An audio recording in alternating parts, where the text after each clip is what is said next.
நம் தலைவர் அவர்களை 2026 முதலமைச்சராக அமர்வதற்கு நாம் எல்லோரும் சபதம் ஏற்றுக்கொள்ள வேண்டும். மக்கள் மாற்றத்தை விரும்புகிறார்கள். அந்த மாற்றத்தை கொண்டு வரும் மாபெரும் சக்தியாக நாம் இருக்கிறோம்.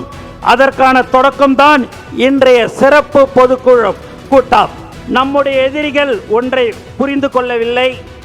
யாரும் இவரை எளிமையாக அசைத்து பார்க்க முடியாது. ஏனென்றால் இவர் மக்களின் நம்பிக்கை, தாய்மார்களின் நம்பிக்கை, தமிழ் மண்ணின் நம்பிக்கை. நமது கட்சி சாதாரண கோட்டை அல்ல, இது தொண்டர்களின் தியாகத்தால் கட்டப்பட்ட இரும்பு கோட்டை. இனி நம் வேலை எதிரிகளை தோலுரித்து காட்டுவதுதான். தலைவர் கை காட்டும் திசையில் பல மடங்கு பலத்துடன் புதிய வேகத்துடன் நாம் செயல்பட போகிறோம். நம் மக்கள் இன்று ஒரு மாற்றத்தை எதிர்நோக்கி இருக்கிறார்கள், காத்து கொண்டிருக்கிறார்கள்.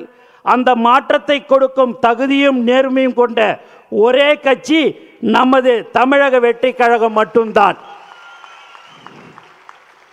இது வெறும் பொதுக்குழு கூட்டம் அல்ல, இது நம்முடைய லட்சிய பயணத்தின் ஒரு வரலாற்று திருப்பம். நம்முடைய கொள்கைகளை மீண்டும் உறுதிப்படுத்தவும், நம்முடைய கரங்களை மேலும் பலப்படுத்தவும் நாம் இங்கு கூடியிருக்கிறோம்.